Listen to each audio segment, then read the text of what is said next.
Nah, yang pertama di sini ada definisinya, bisnis model kanvas. Bisnis model kanvas adalah sebuah model bisnis yang menggambarkan dasar pemikiran tentang bagaimana sebuah organisasi atau perusahaan menciptakan, mengarahkan dan menangkap potensi pasar dan mendongkrak permintaannya.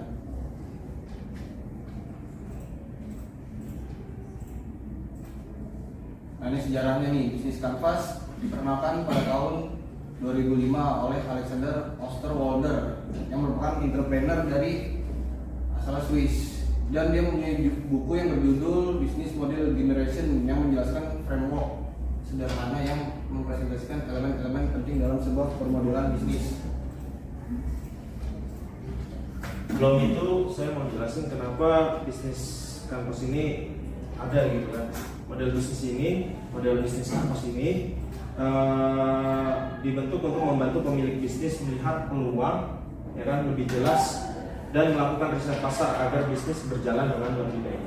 Oke, yang pertama di sini ada 9 elemen bisnis model kanvas. Ini ada model kanvasnya ya. Bisnis model kanvas ini dibentuknya di permodelannya seperti ini. Tuh, nanti kita bahas satu-satu. Oke, next. Nah, yang pertama ada customer segmentasi konsumen atau segmentasi pelanggan, ya kan. Customer segment adalah kelompok orang atau organisasi yang dituju oleh perusahaan untuk dilayani tanpa pelanggan yang dapat memberikan keuntungan. Tidak ada perusahaan yang mampu bertahan dalam waktu lama. Untuk lebih memuaskan pelanggan, perusahaan dapat mengelompokkan mereka dalam segmen-segmen berbeda berdasarkan kesamaan kebutuhan, perilaku atau atribut lain. Jadi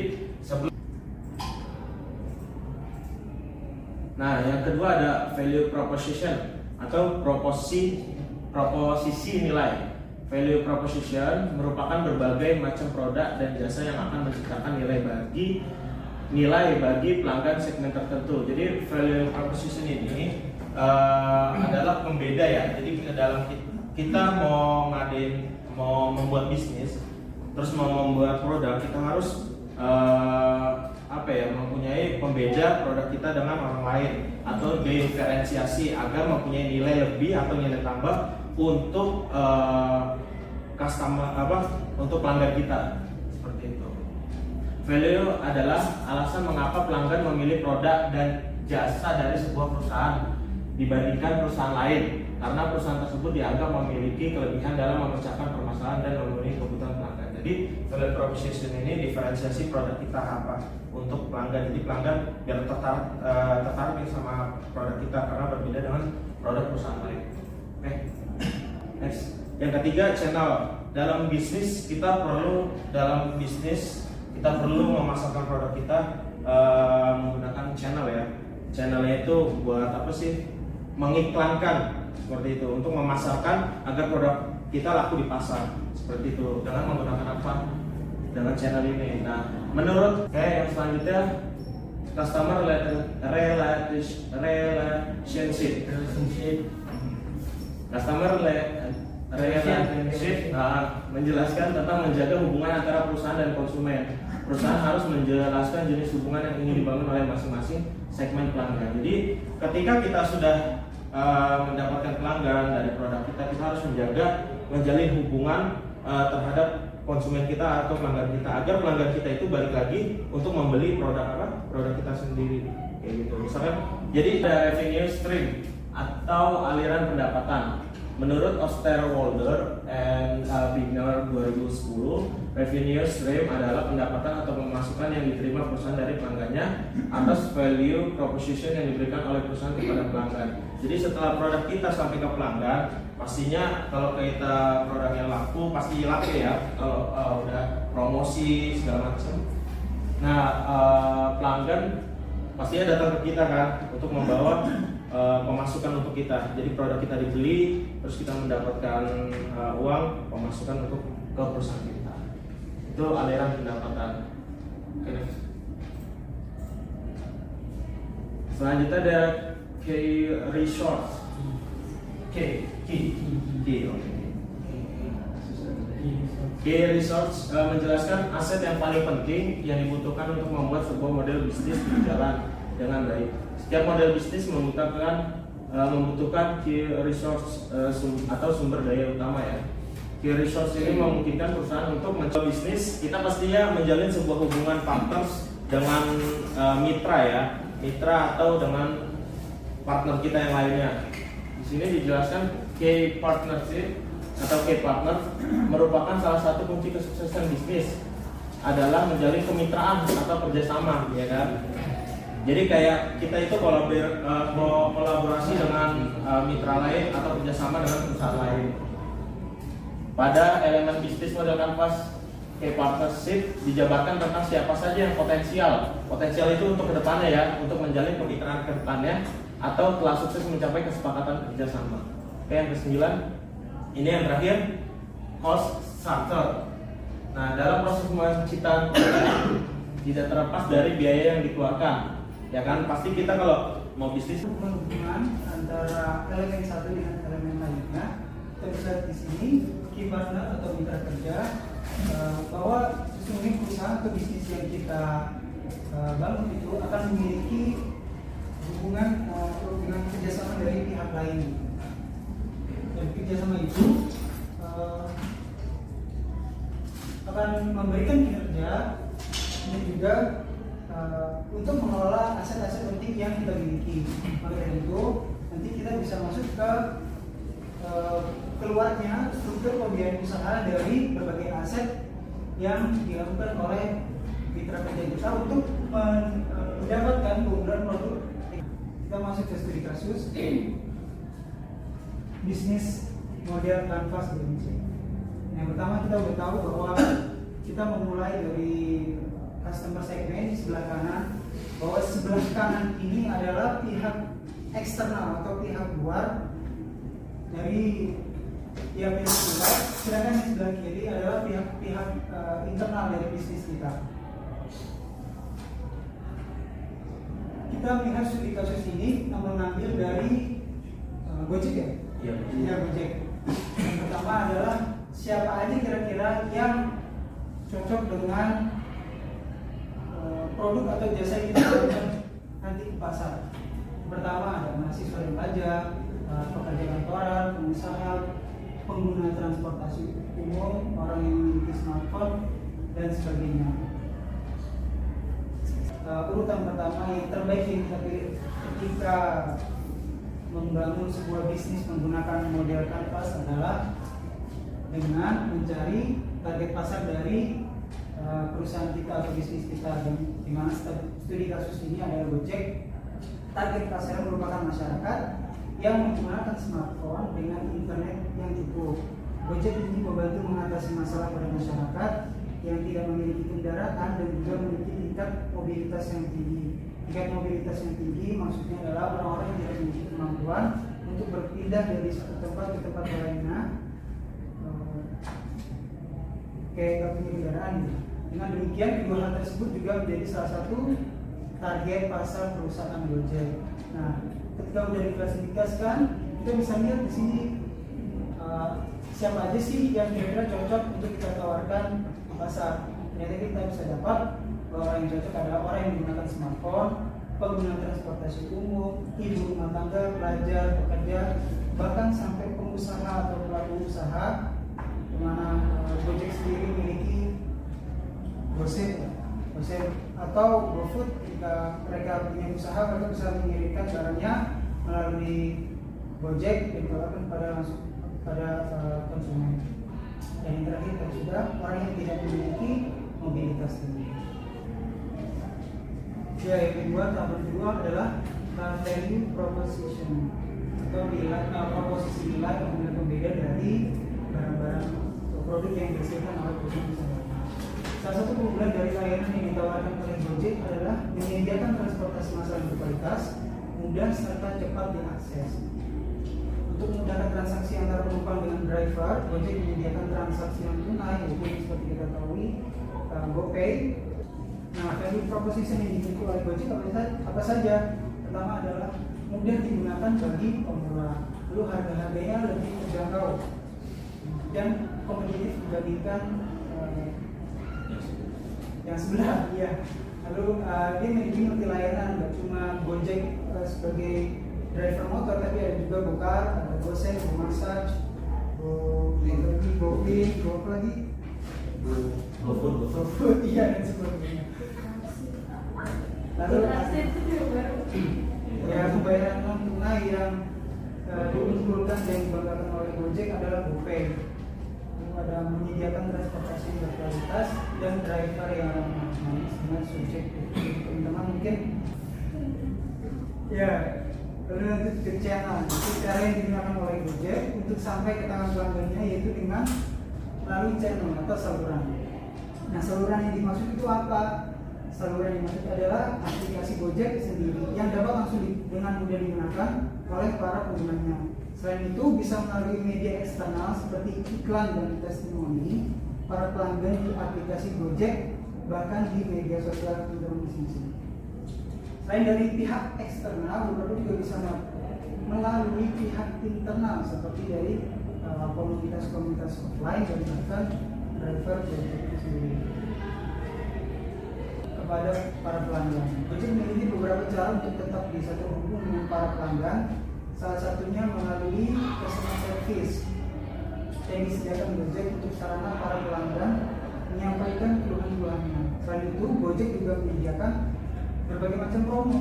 Nah, ini hubungan antara konsumen sudah dijelaskan oleh Mas Galang bahwa kita sebagai orang atau pegiat bisnis harus memiliki hubungan yang baik.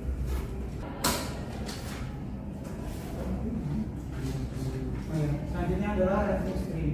Nah, bagian ini merupakan bagian yang paling penting, di mana ya bisa dibilang juga paling penting bahwa perusahaan Gojek dapat menghasilkan pendapatan. Beberapa hal yang dilakukan oleh perusahaan Gojek dalam menghasilkan pendapatan adalah memang menjual berbagai data.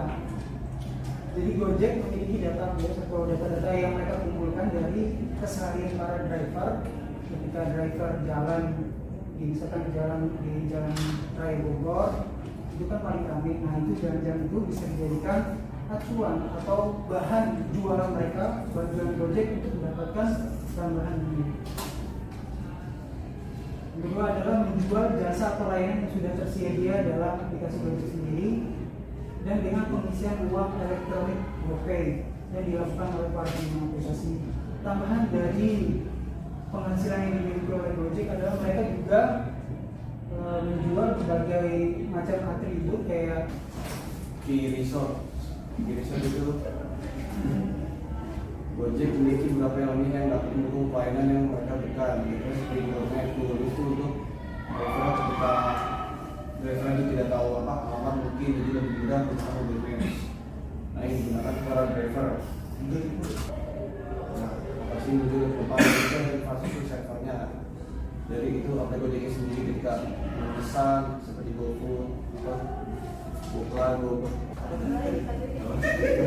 yang mendukung kegiatan dari Gojek itu sendiri. Kalau nggak ada mitra dan driver ini, Gojek nggak bakal berjalan karena ini kan basis basisnya itu bisnis jasa ya.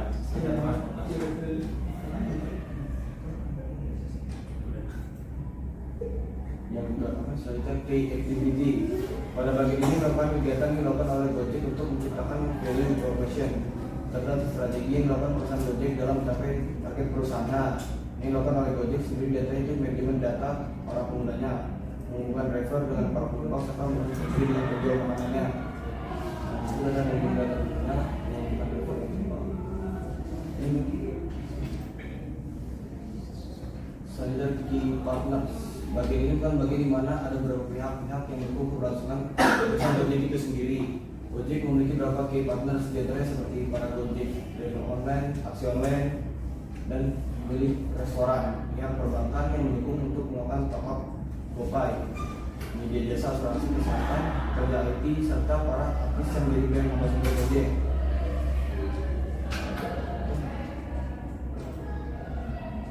Selanjutnya cost structure. Bagian ini merupakan bagian yang menunjukkan pengeluaran apa saja yang diberikan untuk menjalankan bisnis di perusahaan Gojek itu sendiri. Itu beberapa cost structure, diantaranya seperti sistem pembagian gaji dan bonus kepada para driver dan mitra Gojek. Kan para driver pasti memiliki target poin-poinnya, nah itu bonus yang akan diberikan oleh perusahaan itu sendiri.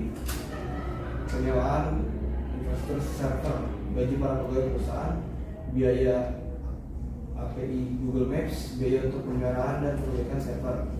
Selanjutnya biaya untuk membayar para brand ambassador Gojek dan sebagainya.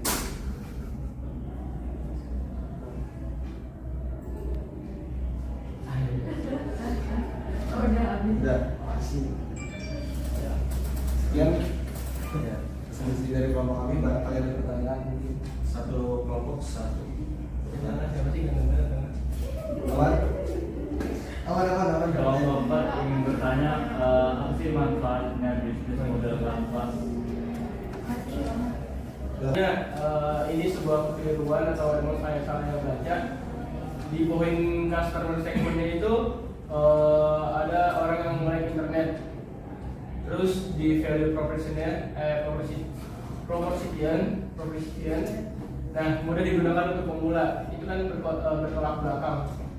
Untuk pemula kan nggak harus melek internet. Di value proposition. Itu tipe atau emang kayak gitu. Ini loh yang Oh, sama sama itu yang kelima. Iya. Ini kan nih, mudah digunakan untuk pemula. Iya. Sama Orang yang mulai terus Itu kan bertolak belakang. Film itu kan ini apa ya keunggulannya. enggak, maksudnya dia bandingkan antara Nah, yang digunakan. coba di back lagi kalau ke slide sebelumnya. Balik lagi, satu lagi yang ada gambar panah. Nah, ini kan bersilangan langsung antara customer sama keunggulan produsennya, si keunggulan produknya. Dia harus bersilangan langsung kan secara langsung, bersilangan langsung yang tidak secara langsung. Kan nggak mungkin kalau customer ke si partner sekarang itu kan dijauhkan tuh. Nah, sedangkan kalau ke value, nah pasti berhubungan. jadi itu yang pertanyaan lo apa?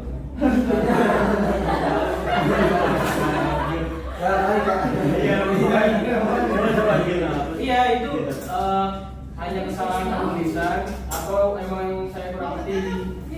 Oh, bertolak. Ada kan penggunaan penyerapan dan penerapan yang di pasar serta mendongkrak permintaan.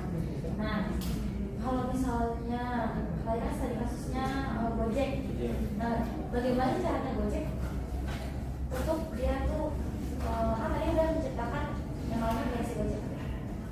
Nah itu dia bagaimana cara menyerahkan yang ada aplikasi pasar dan sedangkan permintaan yang lebih detail lagi. Oke. Ya, oke.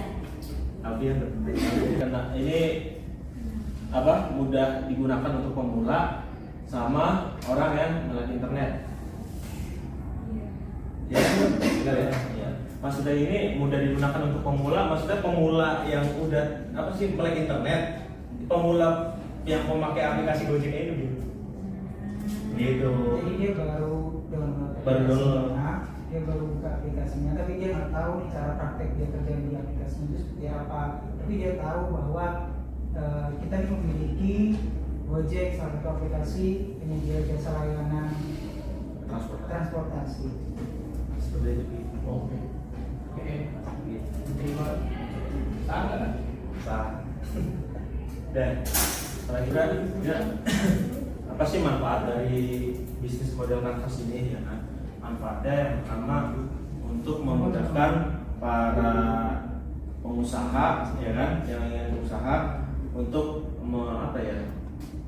tadi itu memetakan ya pasarnya apa ya kan mengkelompokkan ya kan untuk memudahkan agar bisnisnya ini berjalan lancar nanti pasarnya untuk siapa terus produk ini nilai tambahnya apa pembedanya apa itu manfaat dari bisnis model kanvas seperti itu mas. Tuh. Nah di sini bisnis model kanvas terkenal akan fungsinya yang memudahkan wirausaha untuk menuangkan ide bisnis dalam satu bagan sederhana. Bagannya bagan yang tadi. Kok buta-buta banget gitu? Bahas. Jadi kanvas ini cocok untuk pemula atau enggak? Cocok ya. Cocok karena sebenarnya Makanya cocok ya? modelnya karena fokus daripada model ini itu dia simpel dan mudah dipahami. Itu dijelasin. Iya. Ya, jadi kita tinggal bikin satu lembar kertas saja di PDF. Kita tentuin segmentasi pasarnya siapa aja, nilai dari barang-barang kita apa aja, nanti saluran yang kita dapatkan apa ketika para pelanggan ingin apa namanya?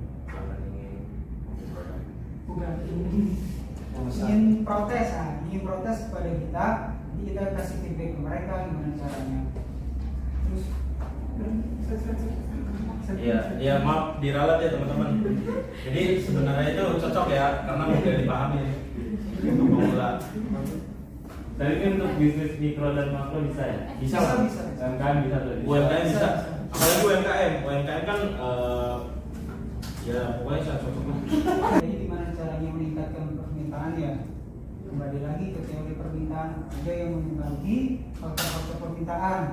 Sini teman-teman mungkin ada ingat apa saja yang mempengaruhi faktor permintaan?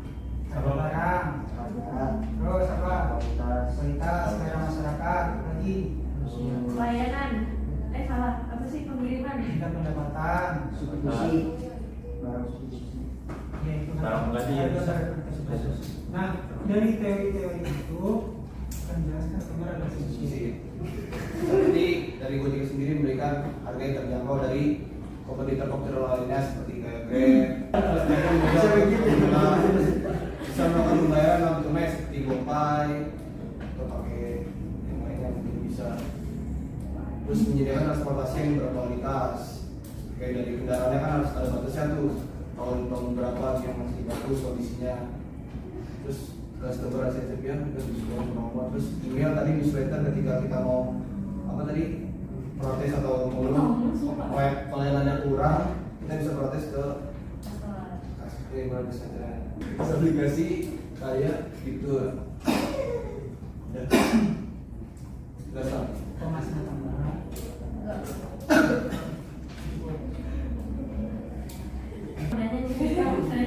Jadi bisnis model itu ada kelemahannya nggak? Bisnis modelnya Maksudnya kekurangannya. dari kita merancang bisnis itu aku nggak bisa sebutin kelemahannya. Oh, iya. Kalau buat bisnis ini itu dengan pakai model ini Oke.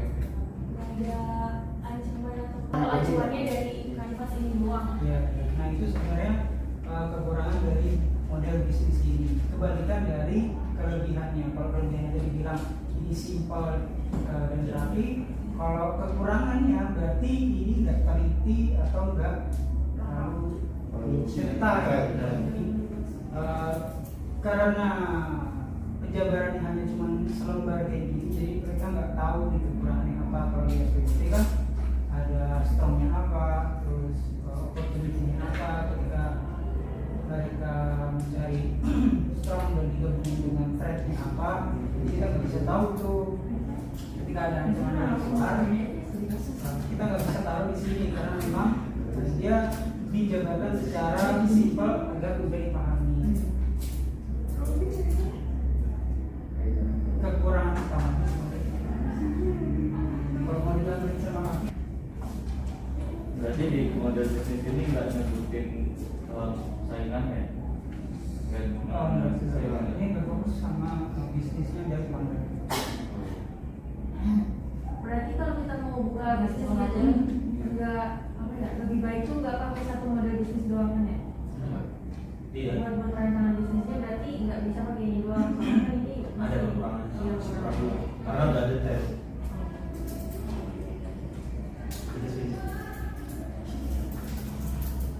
Jadi ini cocok ya buat UMKM juga bisa. Soalnya Mungkin ini kesimpulan dari materi hari ini itu bisnis model kanvas. Jadi bisnis model kanvas menjadi strategi yang dapat memudahkan sebuah perusahaan untuk mengeksekusi sebuah rencana dengan strategi yang sangat mudah dipahami. Proses produksi juga semakin terarah, mengalir dengan rapi dan pastinya akan menghasilkan produk berupa barang jasa yang lebih berkualitas. Oke.